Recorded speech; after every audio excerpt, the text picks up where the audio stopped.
story in the Bible, I will be taking 3 major stories from the book of Genesis, simplifying them and turning them into a cinematic Minecraft movie.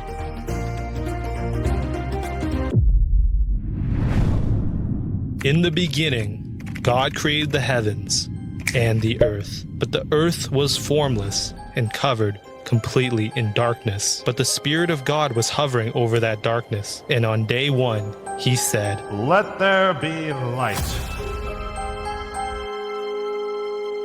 Then God separated the light from the darkness, creating day and night. On day 2, God created a divide between the water above and below, creating the sky and atmosphere. On day 3, he separated the land from the water, creating the continents and the seas. Let the earth sprout vegetation, plants, yielding seed and fruit trees. On day 4, he created the sun, the moon, and all the stars in the sky. Now that the earth was ready, on day 5, he added animals. Suddenly, the oceans were now swarming with all kinds of creatures, and the sky was filled with birds. All that was left was the land. So on day 6, he said, "Let the earth bring forth living creatures according to their kind, livestock, bugs, and other beasts of the land." But God wasn't done. He decided animals weren't enough. He wanted to create something in his own likeness, ruling over the fish of the sea, the birds of the air, and every other living thing on the planet. So God created the first man, Adam. And God saw everything that he made, and behold, it was good.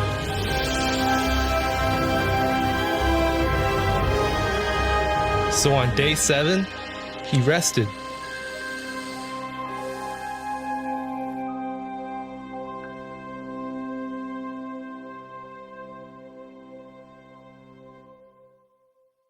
When God created man, he needed a place for them not just to live, but to thrive.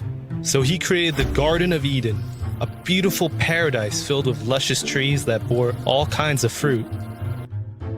But there was one tree in the center of the garden that was different from all the rest. God then brought Adam to the Garden of Eden. "You may surely eat out of every tree of the garden, but make sure to never eat of the tree of the knowledge of good and evil, for on the day that you eat of it, you shall surely die." It's not good that you're all alone. I'll give you a helper. A helper? While he was asleep, God took one of Adam's ribs and created a woman. Here, this is your wife, Eve. Hello. And so, the two lived peacefully in their new paradise, working the garden and living off the fruits that the trees produced. It was perfect, but it didn't last long. I don't ask for too much. Lurking in the shadows was an angel, but not just any angel. This one rebelled against God and wants to corrupt everything he just created.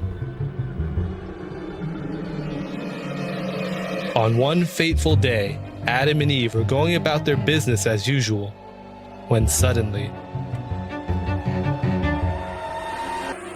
Whoa. What are you? Oh, don't mind me. I was just enjoying this delicious fruit. Do you want to try one? God said I should never eat any fruit from that tree, or even touch it, or I'll die. Did God actually say that? I'm pretty sure you won't die. Because God knows that when you eat the fruit, your eyes will be opened, and you will be like God. You will know good and evil. Here, try it. What was that about? That snake just said if we eat this fruit, we will become like God. We will be wise. Here, let's eat. And as Adam and Eve both ate the fruit, their eyes suddenly opened. They suddenly realized they were naked.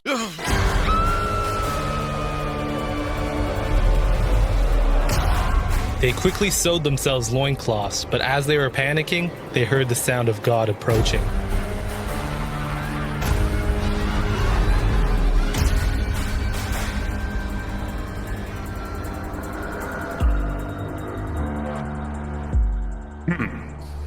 Where are you? I heard the sound of you in the garden, and I was afraid because I was naked, and I hid myself. Wait, who told you that you were naked? Did you eat from the tree I commanded you not to eat from? It was Eve. She gave me the fruit from the tree. It was not my fault. The serpent tricked me. What is this that you have done? Because you have done this, cursed are you above all livestock and above all beasts of the field. On your belly you shall go, and dust you shall eat all the days of your life. I will put enmity between you and the woman, and between your offspring and her offspring. She shall bruise your head, and you shall bruise her heel. And you! I will surely multiply your pain in childbearing. In pain you shall bring forth children. Your desire shall be contrary to your husband, but he shall rule over you. And you! Because you have listened to the voice of your wife and have eaten from the tree of which I commanded you not to, cursed is the ground because of you. In pain you shall eat of it all the days of your life. Thorns and thistles it shall bring forth for you, and you shall eat the plants of the field. By the sweat of your face you shall eat bread till you return to the ground. For out of it you were taken, for you are dust, and to dust you shall return. God had cursed mankind. In his fury, he drove out Adam and Eve from the Garden of Eden and had placed the cherubim and a flaming sword to guard it. Having disobeyed God, Adam and Eve were now separated from his presence and glory. They were now homeless and had to fend for themselves.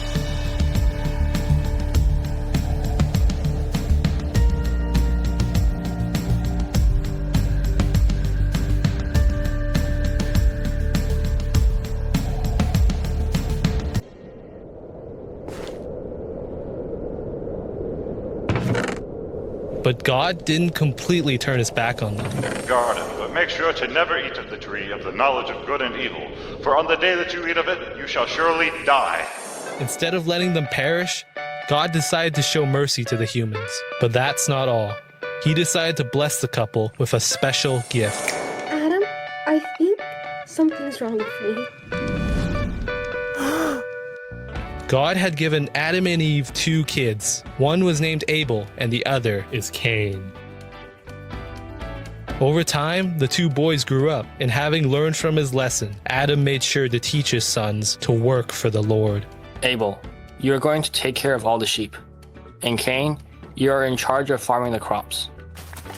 So the 2 brothers worked day and night, and God saw all their hard work and blessed them greatly.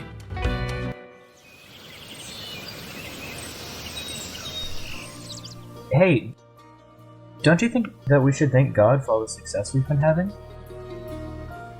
Yeah, I guess. Wait, I have an idea. Why don't we both give God an offering? An offering.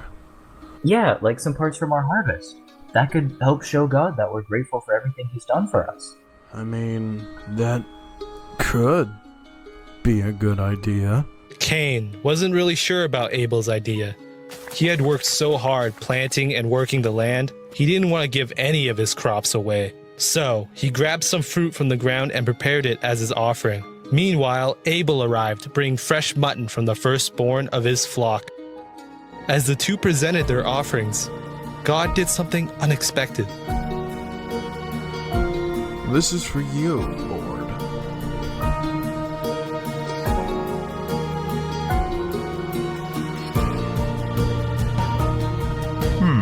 Thank you, Abel. Wait, God, what about my offering? Come back!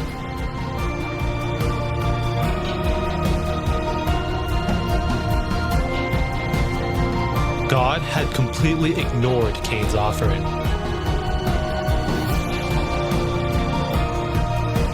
All that hard work, and God just ignores it? I don't think He ignored it.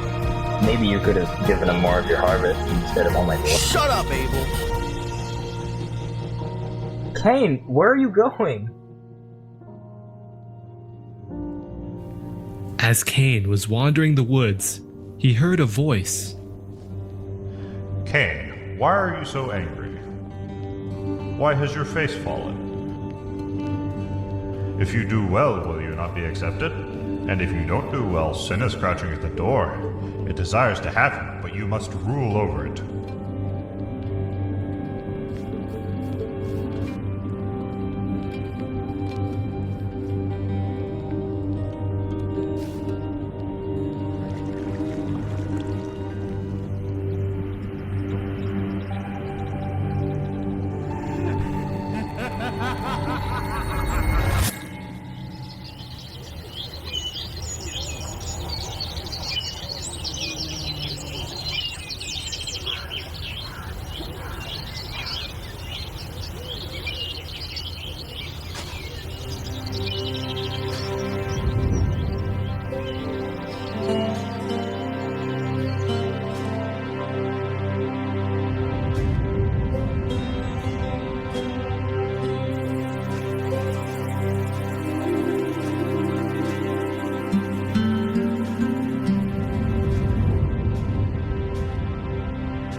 What have you done?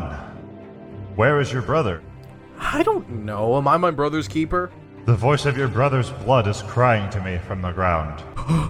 And now you are cursed from the ground, which has opened its mouth to receive your brother's blood from your hand. When you work the ground, it shall no longer yield to you its strength. You shall be a fugitive and a wanderer on the earth. Lord, my punishment is too much for me to bear. If I wander the earth, whoever finds me will kill me. No, if anyone kills you, vengeance shall be taken on him sevenfold.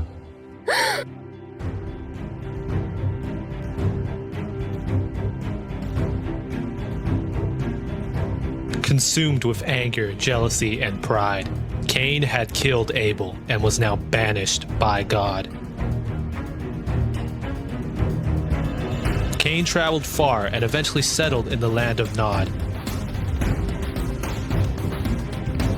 There, he started his own family and began building a massive city which he named after his son, Enoch. Cain's family grew quickly, and as their population increased, so did their desire for wickedness.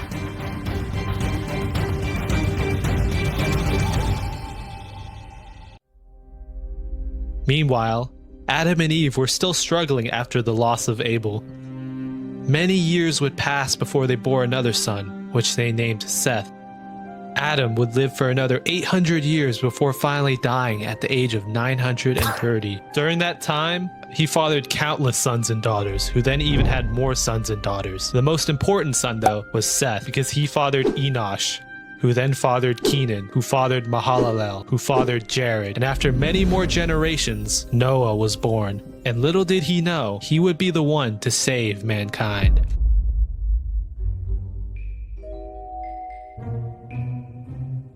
Hi there. You will be my wife now. Wait, what? Back in the city of Enoch, the people were committing all sorts of evil, killing and enslaving whoever they wanted. Eventually, this wickedness spread across the entire earth, and every thought they had was only evil. But one man stood out from the rest. Noah was a righteous man, blameless in his generation. Noah worshipped God and taught his 3 sons, Shem, Ham, and Japheth, to serve the Lord. So when God saw that the earth was corrupt and filled with violence, he gave Noah a message.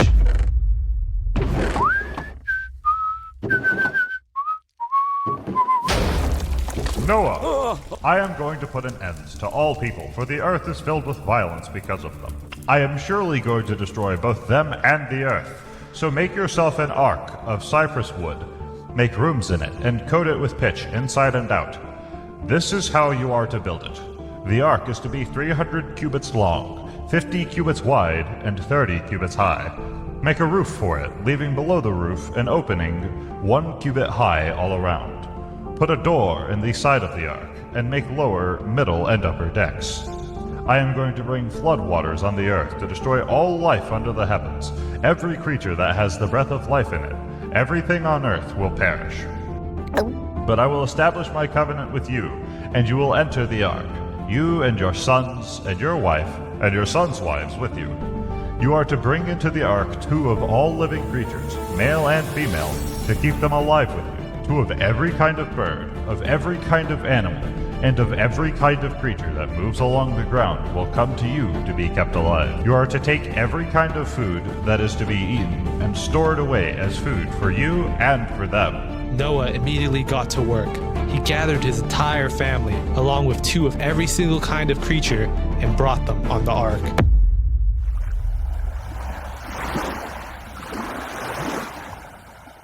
And just as God promised, 7 days later, the flood began.